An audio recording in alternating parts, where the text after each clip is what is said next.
10th का mathematics में तुम लोग ज्योमेट्री पढ़ रहे हो, ज्योमेट्री में ट्रायंगल। तो ये पार्ट 50 है। जस्ट पीछे में जो थ्योरम पढ़े हो उसी थ्योरम पर आधारित ये हिसाब है। और थ्योरम जो पढ़े हो, किसी त्रिभुज में सबसे बड़ी भुजा का वर्ग अन्य दो भुजाओं के वर्गों के योग के बराबर हो तो वह त्रिभुज समकोण त्रिभुज ही होगा। इस सिद्धांत पर ये, इस थ्योरम पर ये हिसाब आधारित है। इसमें क्वेश्चन नंबर 1 में दिया है कुछ त्रिभुजों की भुजाएं नीचे दी गई हैं। ये नीचे में 4 ठो है। निर्धारित कीजिए कि इनमें से कौन कौन से त्रिभुज समकोण त्रिभुज हैं। इस स्थिति में कर्ण की लंबाई भी लिखिए। तो जब त्रिभुज का 3 भुजा दिया हुआ हो तो सबसे बड़ी भुजा का वर्ग अगर अन्य 2 भुजाओं के वर्ग के योग के बराबर हो तो यह त्रिभुज समकोण त्रिभुज होगा। पीछे में थ्योरम पढ़ा चुके हैं, पिछले 2-3 पार्ट पीछे में। तो आंसर 1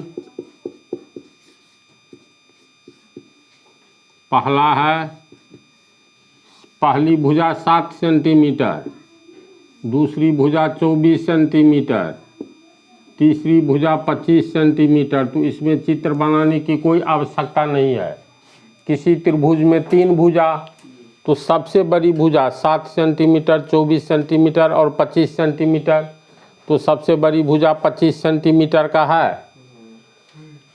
तो सबसे बड़ी भुजा का वर्ग निकालेंगे, यानी सबसे बड़ी भुजा बराबर 25 cm।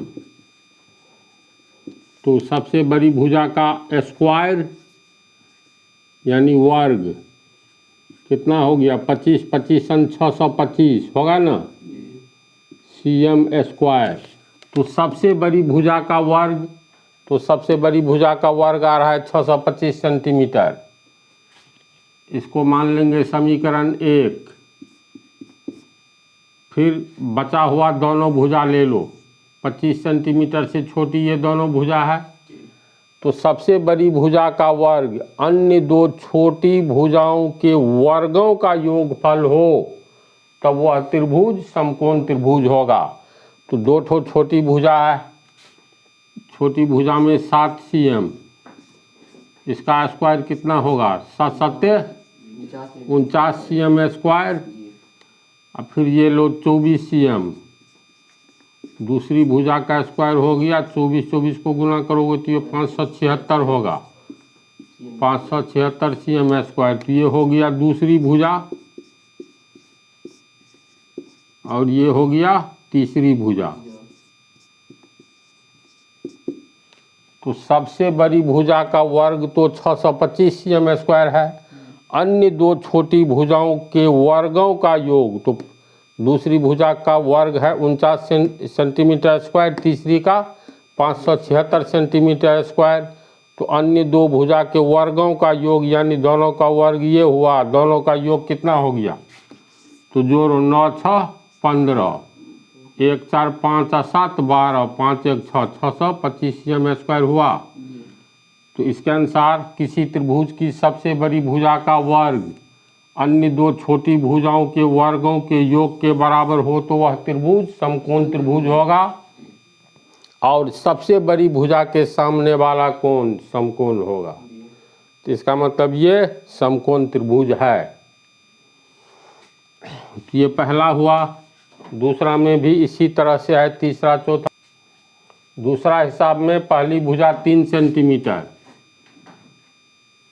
प से पहली, भू से भुजा, समझा। पहली भुजा हो गया 3 सेंटीमीटर, दूसरी भुजा 8 सेंटीमीटर, तीसरी भुजा 6 सेंटीमीटर। तो त्रिभुज में तो 3 भुजा होता ही है, तो सबसे बड़ी भुजा इसमें 8 सेंटीमीटर है। तो सबसे बड़ी भुजा का वर्ग यानी 8 सेंटीमीटर का वर्ग कितना हो जाएगा, तो 8 सेंटीमीटर का होल स्क्वायर पावर 2, तो ये हो गया 8 8 64 cm स्क्वायर। अन्य दो छोटी भुजा 8 से छोटी 3 और 6 है, तो 3 cm का स्क्वायर हो गया, 3 तिया 9 cm स्क्वायर, और ये 6 है तो 6 cm का स्क्वायर हो गया, 36 cm स्क्वायर। तो सबसे बड़ी भुजा का स्क्वायर अन्य दो छोटी भुजाओं के स्क्वायर यानी वर्ग के योगफल के बराबर होना चाहिए। दोनों छोटी भुजा का वर्ग का योगफल 9 और 36 45 हुआ, यानी तीसरी भुजा के वर्ग के बराबर नहीं हुआ अन्य दो छोटी भुजाओं के वर्गों का योग, इसलिए यह समकोण त्रिभुज नहीं है। तीसरा में है पहली भुजा 50 सेंटीमीटर, दूसरी भुजा 80 सेंटीमीटर और तीसरी 100 सेंटीमीटर।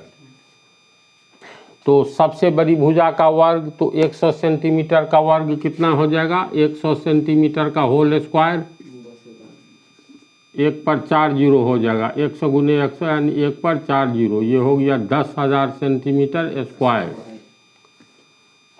ये सबसे बड़ी भुजा है। ये दोनों छोटी भुजा में 50 सेंटीमीटर एक भुजा है, तो 50 सेंटीमीटर का स्क्वायर कितना हो गया, 2500 cm स्क्वायर। दूसरी भुजा जो है 80 सेंटीमीटर है, तो 80 सेंटीमीटर का होल स्क्वायर 6400 cm स्क्वायर। तो सबसे बड़ी भुजा का वर्ग 10,000 cm स्क्वायर है। अन्य दो छोटी भुजाओं के वर्ग का योग कितना होगा, 4 5 9 6 2 8 8900 cm स्क्वायर। यानी यहाँ दिए गए डाटा में सबसे बड़ी भुजा का वर्ग अन्य दो छोटी भुजाओं के वर्ग के योगफल के बराबर नहीं है, इसलिए यह समकोण त्रिभुज नहीं है। चौथा है सबसे बड़ी भुजा 13 सेंटीमीटर हुआ, तो सबसे बड़ी भुजा का स्क्वायर यानी 13 सेंटीमीटर का स्क्वायर, 13 सेंटीमीटर गुने 13 सेंटीमीटर यानी 169 cm स्क्वायर। अन्य दो छोटी भुजा में 12 cm का स्क्वायर, दो बार गुना करेंगे 144 cm स्क्वायर। ये तीसरी छोटी भुजा 5 cm स्क्वायर है, तो ये इसका स्क्वायर हो गया 25 cm स्क्वायर। तो सबसे बड़ी भुजा का स्क्वायर अन्य दो भुजाओं के वर्गों के योग के बराबर होगा, तब तो समकोण त्रिभुज होगा, अन्यथा नहीं। तो अन्य दो छोटी भुजा में इस दोनों को जोड़ो तो दोनों का वर्ग 144 25 169, अर्थात यह समकोण त्रिभुज होगा। तो इस टाइप का ऑब्जेक्टिव पूछता है, बन जाएगा इजी वे में। तो यह पार्ट छोटा है, अगले पार्ट में अगला क्वेश्चन।